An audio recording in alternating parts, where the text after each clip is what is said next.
Two young sisters vanished without a trace during a sunny family picnic in North Carolina. No witnesses, no clues, no answers, until over a decade later, when a man with a metal detector found something unusual beneath an old oak tree. What he dug up didn't just reopen a cold case. It cracked open a horrifying secret no one could have imagined. Welcome to Echo Stories. Subscribe and hit the bell icon for more stories. Part 1. The Last Picnic. The Morrison family's North Carolina holiday home had always been a place of joy, a yearly summer tradition where cousins gathered, watermelon juice dripped from chins, and kids raced barefoot across grassy fields. That summer 14 years ago was no different, until it was. Sophie was 7. Her younger sister Emma was just 4. That day they'd been tumbling through the grass, Sophie showing off cartwheels and Emma trying her best to copy her with stubby-legged determination. Their laughter echoed under the warm July sun. Their parents, June and Marcus Morrison, were gathering the leftover sandwiches, loading coolers into the trunk, just for a few minutes. 10 at most. The girls were still in view, dancing near the tree line. And then, they weren't. When June turned back toward the clearing, her breath caught. The spot where her daughters had been was empty. She blinked, called out casually, "Girls, time to go." No answer. Shouting replaced calling. Running replaced walking.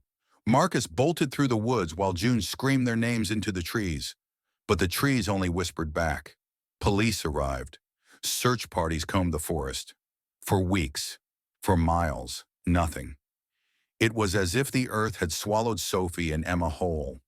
Leads dried up. The community grieved. But June? She never gave up. Not really. She kept their holiday home untouched, a shrine to what once was, until now. 11 years later, a man named Mike Garrett, filming for his YouTube treasure hunting channel, stumbled across something strange. A metal detector going wild beneath a massive oak tree. He expected coins. He found something else. A rusted stainless steel thermos. Still clinging to it. Faded butterfly stickers. Sophie's thermos. The one she refused to let Emma borrow. Suddenly, the mystery of two missing girls reignited, and with it, a nightmare June thought was buried for good. Part 2. The Thermos in the Forest. The call came just as June Morrison sat down with her morning coffee. Unknown number. Early morning. Her gut twisted. She answered on the third ring. "Mrs. Morrison, this is Detective Harrison with the Forest County Police Department. I need you to come to the station. Immediately, we found something concerning your daughter's case." The mug fell from her hand, shattered on the floor. 14 years of silence. Broken. In a blur, June and Marcus drove to the station, too afraid to hope, too numb to panic. When they arrived, they were led into a quiet conference room where a sealed evidence box sat on the table. Detective Harrison explained, a blogger named Mike Garrett had been metal detecting in the forest near their old holiday property. His device spiked near an oak tree. Reading, 99, extremely high. He expected buried treasure. He found bones, and something else. From the box, the detective lifted a clear evidence bag. Inside, a weathered stainless steel thermos, tarnished but unmistakable. Its butterfly stickers, though faded, clung stubbornly to the surface. June gasped. "That's Sophie's," she whispered, tears brimming in her eyes. She wouldn't let Emma touch it. She said Emma would make it sticky. Her voice cracked. Detective Harrison continued gently. They also found fragments of a green gingham dress, Sophie's favorite. Dental records confirmed it. The remains were hers. The pain was unbearable. But June's mother's instinct focused on one question. What about Emma? The detective hesitated. There were no signs of Emma at that location, but we're expanding the search immediately. Hope flickered. If only Sophie's remains were found. Was there a chance Emma survived? They were asked to stay nearby during the investigation. "We'll go to the holiday house, June said. "We never sold it." As they left the station, Marcus took her hand. They both knew something new had been set in motion. Not just a search for Emma, but the unraveling of something far darker than they ever imagined. In the forest? The forest was not done revealing its secrets. Part 3. The Ranger Who Remembered Too Much. The gravel crunched under the tires as June and Marcus returned to their holiday home for the first time in 14 years. It looked frozen in time. The weathered porch, the hanging tire swing, Emma's crayon drawing still pinned on the fridge.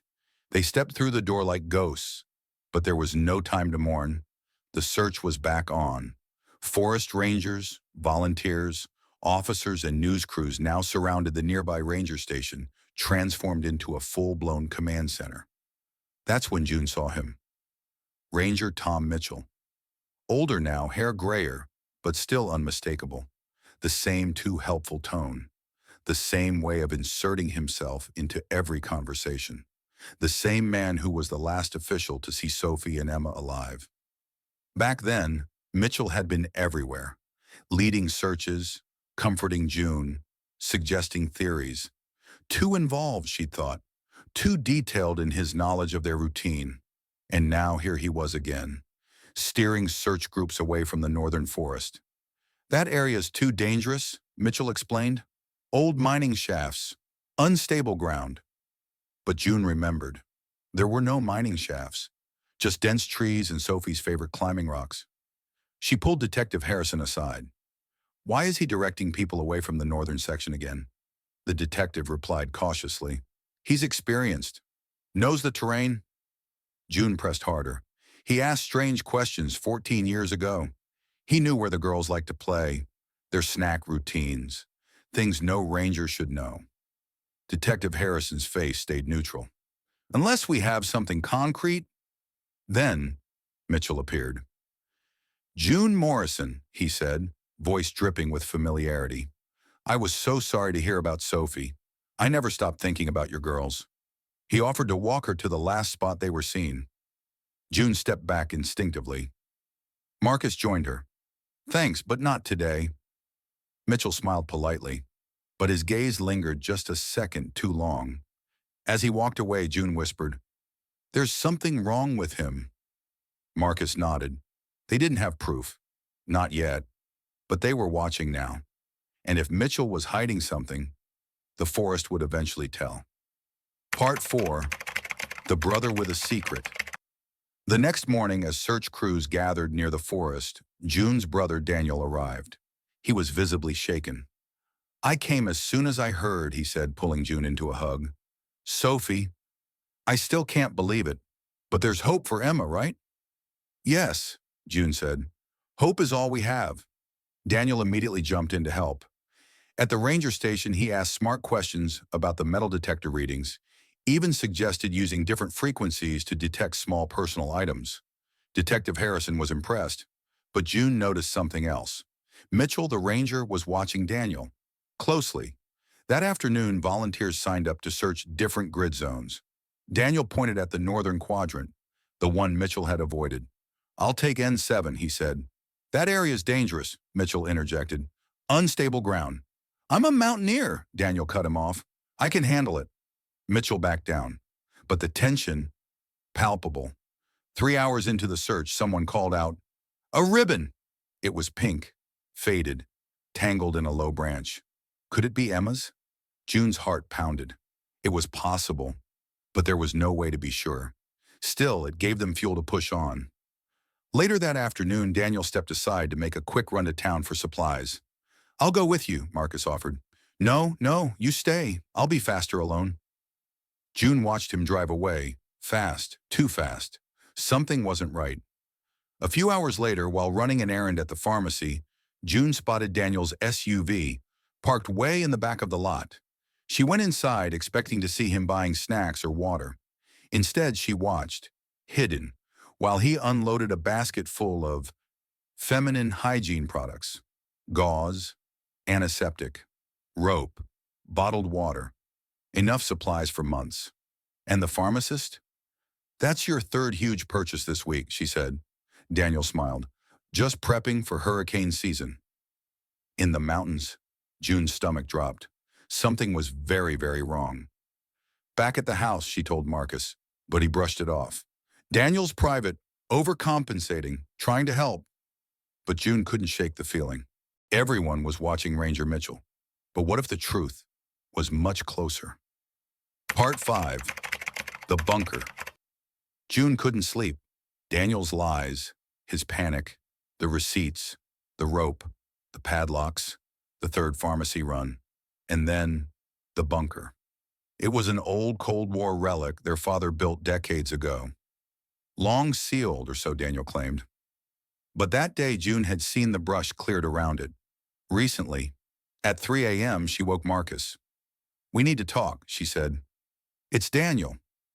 Marcus was skeptical. "He's your brother, June." "I know, but remember what the detective said. It's always the person no one suspects." She showed Marcus old family photos. Daniel at every event. Uninvited visits. Always watching. Then she said it. "Let's confront him. Just talk. Tomorrow morning, before the search resumes." Marcus agreed. But that morning, before they could leave, the phone rang. Detective Harrison was asking Marcus to come to the station, alone. "Something about a work connection," he said.